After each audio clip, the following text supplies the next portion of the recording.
We're talking a little bit more about the clash of civilizations and the rise of the civilization state. Starting with Huntington, the clash, and then Coker with the civilization state. Dr. Steve Turley with the rise of the civilization state. Remember, Coker died in, I think, 2024, maybe 2023, just a couple of years ago. London School of Economics. Guy's no slouch. He's an intellectual genius. Recognize that the clash that we see leading to wars these days has less to do with countries versus countries and more to do with civilizations versus civilizations, using countries in order to express the will of the civilization itself. Not expecting that all countries would have the same cultural mores, but since the civilization was often related to certain religious or other philosophical roots, there would be many things in common.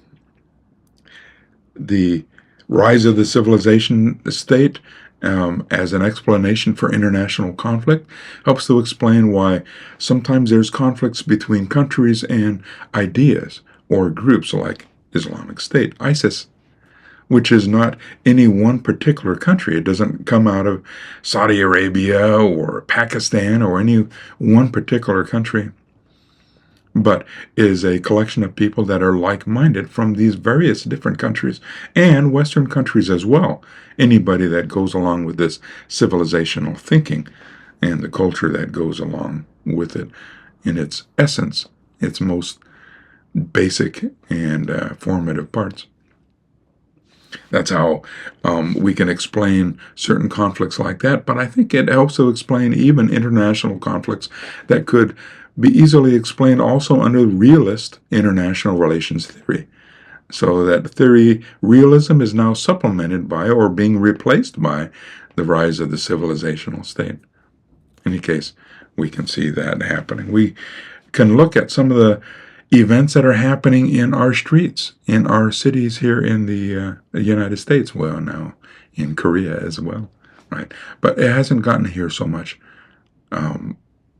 as it has in the United States. The United States has been a little bit more crazy than most of the rest of the world for the past 5-6 years. Actually, probably the past 8 years, right? Since people have risen up so vehemently against Trump, they've allowed their demons to speak out so they could say now, open for everybody to see the things that would have gotten them canceled before. Now, the canceled have become the cancelers, and they're without mercy canceling everybody that speak out against specific identity groups. And Islam would be an identity group based upon religious adherence. And so some people in the identity group factions of our country are allying themselves with other identity groups that they can say have been historically oppressed or are now being systemically oppressed. And for some reason, Islam seems to fit within those categories. So they're allying themselves with Muslims. Although Muslims, if they have their way, if they were able to impose their civilizational state thinking upon the rest of the country, would kill, would destroy, would stone to death most of the other identity groups that are now aligned with them. So the alliance is one of convenience and not of any moral depth. It has to do with finding someone whose enemy is also the enemy of the identity groups themselves. So the enemy of thy enemy is my friend, right? So that would be a friendship between Muslims that would otherwise destroy the LGBTQ community, for instance. The alliance is simply for the matter of convenience of taking down the LGBTQ. However, the LGBTQ is not smart enough to understand that the alliance is one that's ultimately going to get them destroyed more than any Western or conservative thinkers would ever think about destroying them. We can see examples of the clash of civilizations going back in history. We can see that in the Crusades, for instance, as the Crusaders would come from Europe down into Israel in order to take back the Holy Land and preserve it for not just Christians, but even Jews at that time.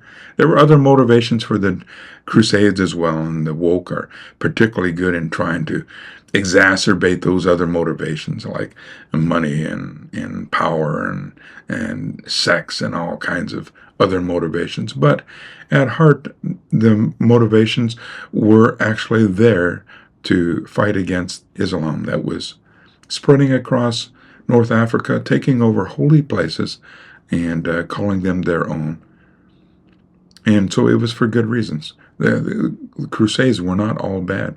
As much as the woke authored textbooks will say otherwise, they were not all that bad. They were good and for good reasons. And some of the knights, the people that fought in those crusades, they did so for good and chivalrous and gallant reasons. We talked about chivalry and gallantry in a previous video, so I would recommend you go back and take a look at that to understand what that's all about. Chivalry being loyalty to king, to religion, Christianity in this case, to the women and the people that somebody is responsible for, and to people that they may be responsible for that they were not previously associated with. They were not kin, right?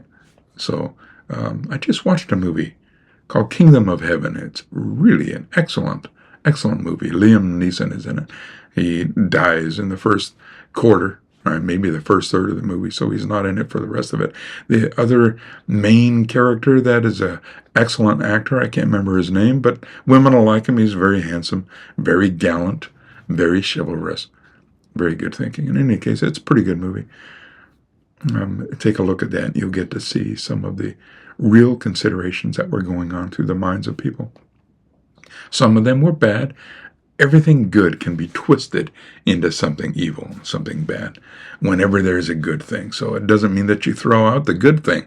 It just means that you use it with discipline and good thinking, right? Just for its own purpose. Good for good purposes and not for other purposes.